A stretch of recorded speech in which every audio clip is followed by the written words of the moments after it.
Hello everyone and welcome back to match 2 of the finals of the Magnus Carlsen Chess Tour. It's Hikaru Nakamura versus Magnus Carlsen. Magnus this time goes with the white pieces in the first game, and for those of you who are just tuning in, this is the second match. Hikaru won the first match by winning one game with the black pieces. 3 other games were drawn, and this is already game 1 of the second match. Already an incredibly interesting game. But before we check out the game, I would just like to congratulate Maturino for successfly saying captures 100,000 times yesterday in his live stream video on YouTube. For those of you who want to check it out or haven't seen the action live, I will put both links in the description below, as well, it was just too big for a single video for YouTube to handle, so he had to split it into 2 videos. But it took him it took him a long time, many hours to achieve this, so do check it out. It's just, it's something that doesn't happen very often. Do check it out, really, an astonishing accomplishment. So that being said, let's check out this game. Magnus with the white pieces again goes for his line from the game that he lost yesterday in the match. We have knight f6, c4, e6, we have knight to f3 and d5. Sorry about that. So the Queen's Gambit declined is on the board. We have knight to c3 and d captures on c4. We have e4 and b5. So offering this pawn here. But first we have e5, everything the same as in yesterday's video. Knight b5, knight captures and the knight to b6. Now guarding the c4 pawn. So everything the same as in yesterday's video. However, here instead of a3, which was a new move in the position, a Magnus specialty, now goes a4. The move has been seen before, although very few times. And here Hikaru immediately goes for queen to d7, which is a new move in the position. There are known moves here like a6, knight to c6, bishop to bishop to a6, but the move Hikaru plays, queen to d7, is a new move. So already as of move 8, we have a completely new game. Already signaling that once this knight is kicked away, knight captures on a4 will maybe be an idea if more pieces join the action. And you will have some very nice development by going bishop here. You will shift this bishop to this diagonal, knight c6 to e7 to d5 will be an idea in the future, and so on. So here we have bishop to e2 by Magnus and knight to c6. We have castles by Magnus and knight to a5 now. Again, targeting that b3 square and serving additional protection to c4. Knight g5 by Magnus, now shifting the knight over to e4. So basically inviting h6, which Hikaru goes for, knight to e4, and now bishop to b7, putting pressure on the knight, but now knight reaches its destination, which is the c5 square, so puts pressure on the light square bishop. Of course, Hikaru trades the dark square bishop for the knight. This bishop is much too important.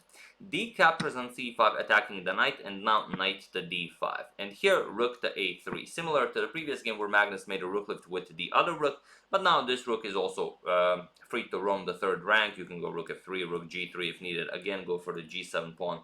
Similar like Magnus did in yesterday's video. So a6, pushing the knight back. Knight to d4, and now comes knight to e7, opening up this bishop's diagonal, and the knight will be very useful here. In the future it can come to f5 if needed, but also it does something very important, which Magnus seems to miss on his next move. So here what you could do is rook to g3, and rook to g3 is not only important as it targets the g7 pawn, but it also guards the g2 pawn. So here Magnus went queen to d2 instead, now attacks the knight here, and basically what Carlsen was probably expecting is something like castles, and now a trade of pieces here, for example captures, and then you go bishop to f3, and the rook nicely defends the bishop, so you don't have a chance to ruin white's king side. However, Hikaru goes for queen to d5 here, and here we reach the position from the thumbnail. Hikaru is threatening checkmate, and here Magnus really started to burn his clock. Now, the thing is, if you go for something like bishop to f3, it's a very interesting idea, but the problem is, after queen captures on c5, wins this pawn, this knight is very vulnerable here because rook d8 is coming. So here what we would see if we would go for a forced line, and one of the reasons why Magnus spent 12 minutes on this position, b4, you force black to capture en passant. C captures on b3, bishop captures on b7, knight captures, and now rook captures on b3, attacks the knight. So castles queenside, defending and attacking twice, and here you would really have problems, because if you try to keep on defending the knight, it's very easy to pile up on the knight, So here, white actually has a better idea. Queen e2, you give up the knight, queen captures on d4, queen captures on a6, goes after the knight here, queen d5 defending, and now rook to b5, kicks the queen back, queen to c6, offering a queen trade, queen a7, and now threatening queen a8 check, followed by captures here. So here we would see any move, let's say rook h8, and now at will, white will be able to win back his piece. King d7, captures here, and let's say captures, and we get this position where the material on the board is equal. However, there is the problem of the a4 pawn. It's not at all clear if this is a weakness or a strength. Rook to a8 once it comes, knight to c6 will be very tough to maybe defend it. So here, like we said, Magnus spent 12 minutes on ideas how to prevent mate, and in the end he played rook to g3. And now, okay, the mate is defended, the g7 pawn hangs. However, Hikaru says, not a problem, queen captures on c5. I'm more interested in exploiting this weakness as it is. So here, Magnus goes for b4. He offers this captures en passant for the idea of going bishop to a3, and it's an extremely interesting line. Hikaru has to capture, and now bishop to a3 offers a bishop for a knight, while also the b3 pawn will be very vulnerable. So here we have queen captures on a3, queen captures on a5, and now bishop to d5. Hikaru defends his pass pawn. Next, he can move the queen and maybe even start pushing his pass pawn to victory. And here, Magnus, after some consideration, played rook captures on g7. But we'll get back to that, because there was a lot of talk in the live stream regarding the incredible rook captures on b3.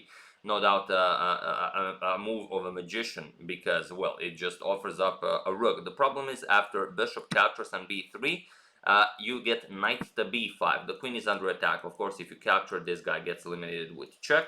So we would most likely see queen captures on a4. Queen c5 is met with knight captures, which just blunders the queen. So here, after knight b5, we would see queen captures on a4. Now comes knight c7 with check, king d7, and now this queen to b6 idea with some very, very nasty threats. However, it seems that after queen c6 and this trade of queens, knight captures here, queen captures and knight captures, black doesn't really have all that much to worry about. For example, rook b1 attacks the bishop, rook b8, and we have captures. And in the end, we get this position where black is up a pawn, and it's a passed a pawn. So all in all, it would be black who's better, but probably not by all that much. It's hard to say if this pawn could be nursed all the way to a full point. However, after this bishop to d5 move, Magnus went for rook to g7, captures this pawn, but now the position is lost for him, or so they say. And I will mention why they say so. But first, try to find the winning move for Hikaru while I give you a couple of seconds. And while you do that, I'm gonna turn off some air conditioning.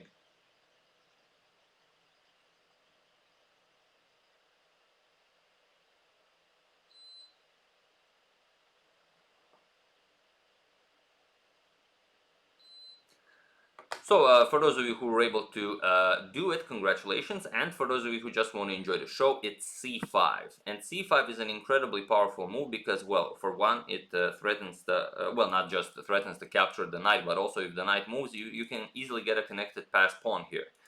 So, for example, if knight f3, then you have king f8, you push the rook back. Let's say rook g3, knight f5, everything is coming all at once. Rook g4, you can play rook to g8, and now after a trade or even after h3, black can just play b2. Rook b8 is coming, pawn is coming to here. This is also coming, so it's not at all clear how white can survive this, and in fact white can't survive this. So instead, after this c5 move, Magnus goes for more complications. Bishop to h5. Magnus now sacrifices the knight. So c captures on d4, Hikaru accepts, and now rook captures on f7, threatening a lot of nasty discoveries. So king d7, Hikaru runs from all of those nasty discoveries, and now bishop g4. Magnus sets up more threats. Now the threat is queen captures on d5, as this pawn will be pinned. So the situation on the clock is 2 minutes for Magnus, 8 minutes for Hikaru, and all hell is breaking loose here. So Hikaru goes for a nice, a nice king march in the style of let's say Tigran Petrosyan. With king to c6. Now says, what are you going to do? My queen covers the c1 square. There's no rook to c1 check. How do you continue this attack? But Magnus continues happily sacrificing pieces. Bishop captures on e6. Hikaru captures and rook to f6 now. So the bishop is now being threatened for capture. King d7, Hikaru guards it with the king, and now queen b6, putting pressure on the bishop here. So here, bishop back to d5, Hikaru just moves the bishop to where it came from, and now rook to d6 with check from Magnus. And now the thing is, do you go to e8 or the c8? It's kind of a reflex move to go king to e8, although king to c8 is much more powerful, because we'll see why. Because if king to c8, then you don't really have a way of continuing this attack. Rook to c1 doesn't work, and the idea of rook captures, knight captures, and queen to c6 check doesn't work, because you just play knight to c7 and the rook is defended. And if instead of queen to c6 you try queen to e6 check, it's not a problem, because once this check is completed, the king will move, and now there's no way to continue the attack. For example, queen captures, you're just going to play queen b4, and white is down a whole rook. This pawn is coming in, this is coming, so it's just game over for white. So instead of this idea of moving the king to c8, what Hikaru did, he moved the king to e8. And now it's a bit different, because now this idea does have some merit. So rook captures on d5 from Magnus, knight captures, and now queen to c6 check, connecting with the rook. So now the king has to move. So king e7, the other rook protects this rook now, and now queen to b7 check. If you capture the knight, then we just go into the same line. Queen b4, the rooks are nicely connected, you're down a rook, this is completely lost. So here, instead of this, knight captures on d5, we have queen to c6 check, like we said, after king to e8, after this king to e8 move, we have captures, and now queen to c6 check, king to e7, and queen to b7 check. Here Magnus needs to repeat moves to get a threefold repetition. King e6, we have queen to c6 check, and Hikaru goes back. King e7, queen b7 check, king to e6, and queen to c6 check. So Magnus obviously happy with a threefold repetition, but Hikaru is not, and he plays king to f5. And here something incredible happened. The people here were starting to say that Sese is saying that this is a draw. And I actually checked on Sese's website, and Sese did indeed say that this is a draw. But then after a few more moves were played, I was like, okay, let's see how this is in fact a draw.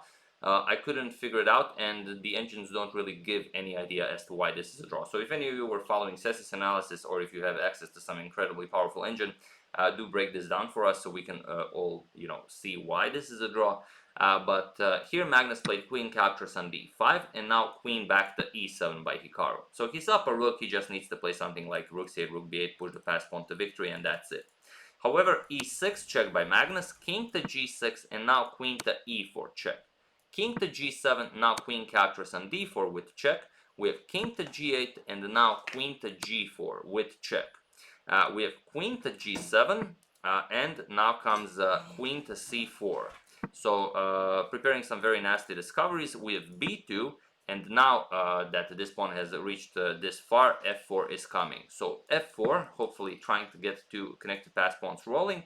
Rook to b8, and now queen to e4. You have to be careful, because b1 pawn is probably queening. Queen to e4, and now rook to h7. Now everything is nicely protected, the pawn cannot reach the 7th rank. So rook to b1, Magnus blocks it, so he can start pushing his pawns. And now queen to b7, offering a queen trade. Of course, Magnus cannot accept this. Queen to e2, and now rook to c7, and it was in this position on move 45 that Magnus Carlsen resigned the game. And again, Hikaru gets his win with the black pieces, so he takes the lead in match 2 as well, and we'll see what Magnus can do to get back into the match, because the improvement he found in this line seems to have favored Hikaru, not Magnus himself. So really interesting stuff. Here we resign because there is nothing to do. You can't push anything. I mean, rook c1 check is coming. Whatever you try, let's say checking h8, there are no more checks. And once you try anything, just rook c1 check, and that's it. If you don't want to lose a rook, you have to capture it. Black gets another queen into the game with check, and that's game. So yeah, after rook to c7, Magnus resigned, and what a victory by Hikaru Nakamura. That's the game. I do hope you enjoyed it. I would like to thank Carlos Harris, Dean Kalidis, Radim Tihi, Michael Mundy, and Andrew Hebron for a contribution to my channel. Thank you a lot, I really appreciate it. As usual, you can check 2 of my previous videos here. Thank you for watching, and I will see you soon, continuing the coverage of the Magnus Carlsen Chess Tour finals, checking up on your wonderful suggestions, and whatever else happens in the chess world. And do check out the links in the description below, and congratulate Agan Maturino on his great success. So thank you all, I will see you soon, and have an excellent rest of your day.